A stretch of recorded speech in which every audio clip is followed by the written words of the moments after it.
अब देखो, ये प्रश्नावली 4.3 हम करा रहे हैं।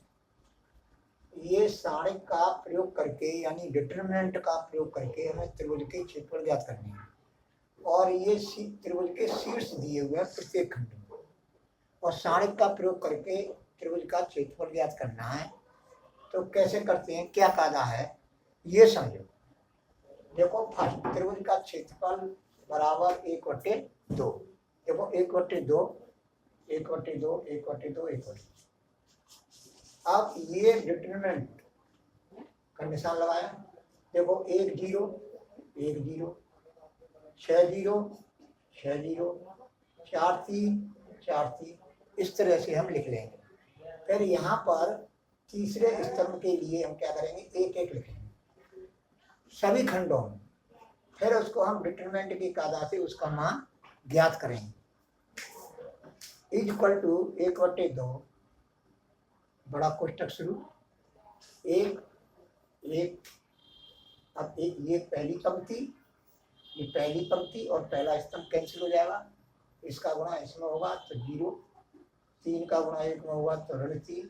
क्योंकि इसका जो गुणनफल आता है वो धन में आएगा तो ऋण में लिखा जाएगा, ऋण में आएगा तो धन में लिखा जाएगा। तो इस तरह से लिख दिया -0, क्योंकि यहाँ पर 0 है।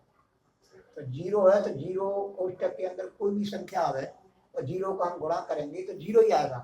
तो -0 प्लस 1 प्लस 1। अब पहली पंक्ति और तीसरा स्तंभ को जो हटा देंगे, हटाने पर ये जो है होगा। अब इसका हम हल करेंगे तो 6 18 और 6 18 माइनस 4 गुणा 0, यानी 0 0 का कोई चिन्ह नहीं होता है। अब इसको हम हल करेंगे तो 1/2 -3, क्योंकि इसका हल जो कोष्टक का हल आएगा वो -3 आएगा। और -3 का गुणा 1 में करेंगे तो -3, 0 का कोई स्थिति नहीं है यहाँ पर। प्लस अब इसका हल क्या आएगा, 18 18 गुणा धन 1 में करेंगे धन 18 बराबर 1/2। अब इसका हल करेंगे हम तो कितना आएगा, धन के 15, यानी 1/2 गुणा 15, यानी 15/2, 15/2।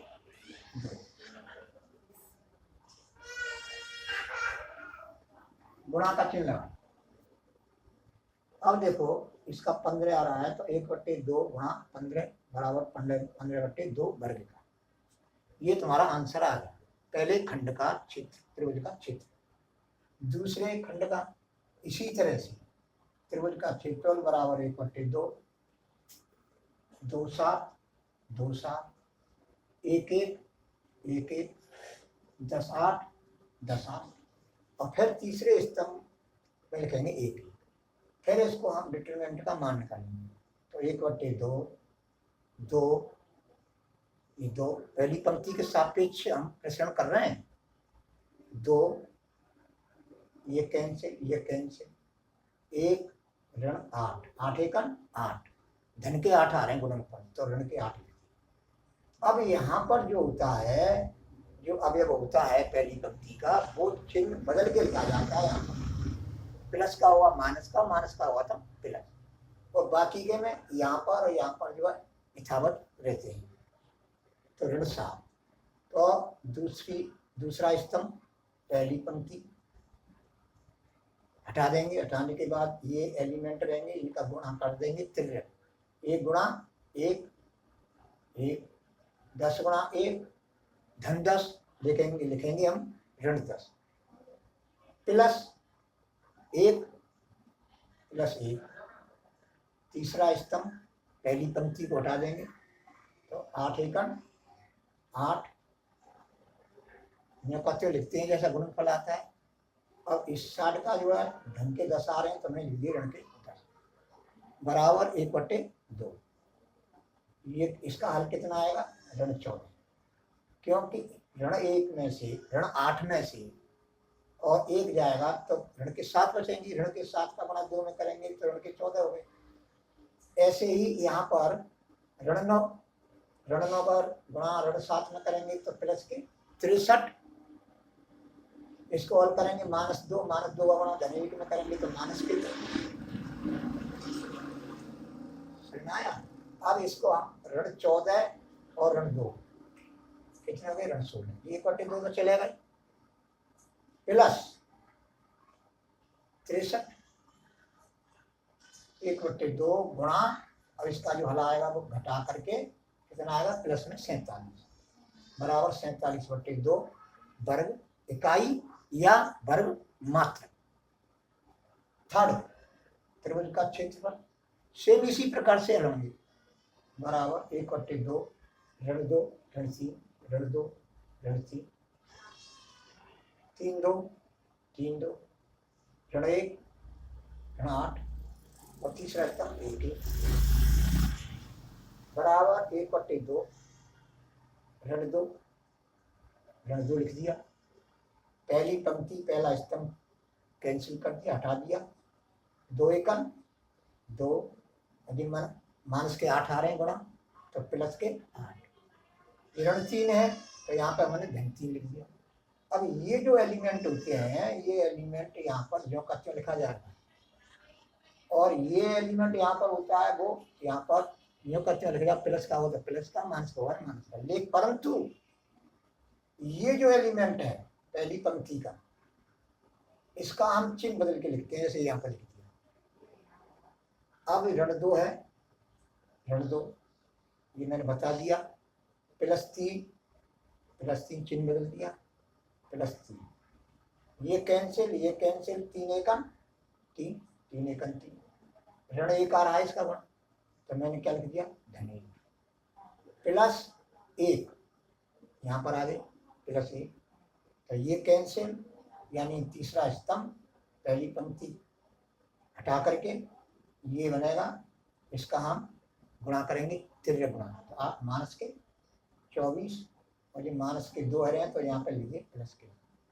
इन जगहों पर जो गुणा होके आते हैं उनके चिन्ह बदल के लिखते हैं, और इन जगहों पर जो गुणा करके आते हैं वो यथावत लिखे जाते हैं। ठीक है। अब इस तरह से हमने हल किया तो 1/2 माइनस के 20, 8 और 2 10, 10 का गुणा हम 2 में करेंगे माइनस के 20, 3 धन 1 4 4 क्या 12, ये कितना हो गया, ऋण के 22, ऋण 22 का गुणा धन 1 में करेंगे ऋण 22 बराबर 1/2 ऋण 42 ऋण 20 ऋण 22 ऋण 42 प्लस 12 बराबर 1/2 गुणा ऋण 30, इसका ऋण 30 आएगा।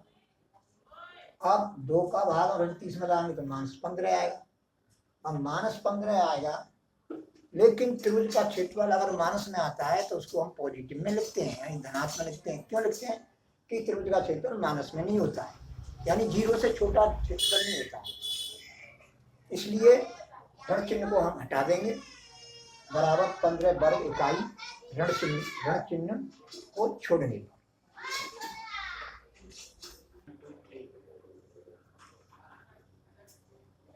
देखो ये प्रश्न नंबर 2, दर्शाइए कि बिंदु ए के निर्देशांक ये हैं, बी के निर्देशांक ये दिए हुए हैं, सी के निर्देशांक दिए हुए हैं, और ये समरेख है।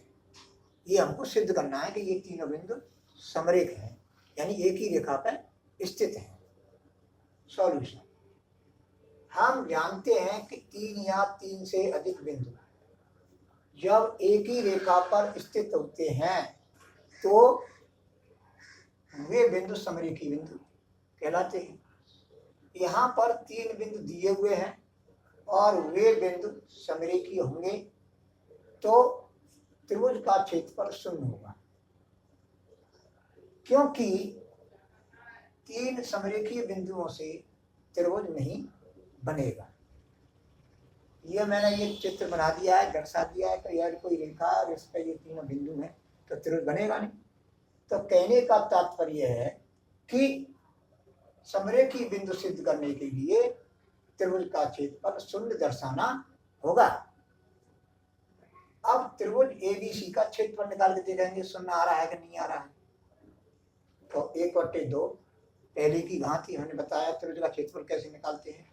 देखो A B plus C, B C plus A, B C plus A, C A plus B, C A plus B, तीसरे स्तंभ में एक बराबर 1/2 ए, ये पहली पंक्ति के सापेक्ष हम जो प्रश्न कर रहे हैं सब में किया है अभी, तो ए लिख दिया, तो ये कैंसिल, इसका गुणा इसमें करेंगे, ये आ गया, इसका गुणा करके जो आएगा ए प्लस बी आएगा, लेकिन चिन्ह बदल के लिखेंगे, तो प्लस का हुआ माइनस, ये दोनों प्लस के हैं तो माइनस ए माइनस बी हो गया। अब माइनस ये क्या है यहाँ पर प्लस, तो यहाँ लिख देंगे माइनस बी प्लस सी, ये चिन्ह बदल के लिखा जाता है। अब तो ये कैंसिल, तो ये बी माइनस सी आएगा, तो B minus C plus one ये यहाँ पर आ गए।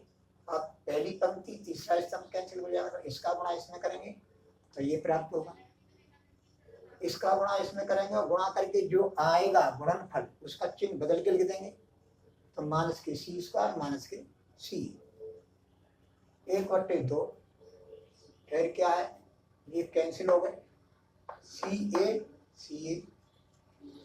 माइनस बी है, ए का गुणा करेंगे तो माइनस ए बी, माइनस एक में जुड़ रहे हैं और दूसरे में घट रहे हैं कोष्टक में, तब उस सूत्र लग जाएगा ए प्लस बी, एक कोष्टक में और दूसरे में ए माइनस बी हो तो बराबर ए स्क्वायर माइनस बी स्क्वायर होता है, तो उस सॉल्यूशन का से माइनस लगी रही है, इन दोनों का गुणा क्या होगा B square minus c square होगा, प्लस ए बी, एक का गुणा इसमें करेंगे, इन को तो करेंगे, एक का गुणा कर रहे हैं, तो a B plus b square minus c square minus c बड़ा कोष्टक बना 1/2 सी ए माइनस ए बी। अब यहाँ पर इससे जो है माइनस पहले लग रहा है तो इस कोष्टक को बोलेंगे चिन्ह बदल जाएंगे, तो माइनस के बी स्क्वायर और प्लस के सी स्क्वायर प्लस के सी स्क्वायर, और ये उतार लिया हमने यहाँ से। अब क्या करेंगे, सी ए से सी ए कट जाएगा, ए बी से ए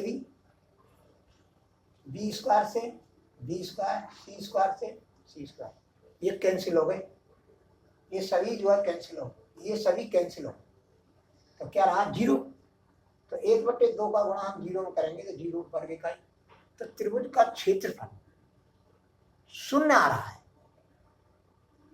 एबीसी से बना जो त्रिभुज है उसका क्षेत्रफल क्या आ रहा है 0 आ रहा है, इसलिए या अतः दिए हुए 3 बिंदु ए बी तथा सी समरेख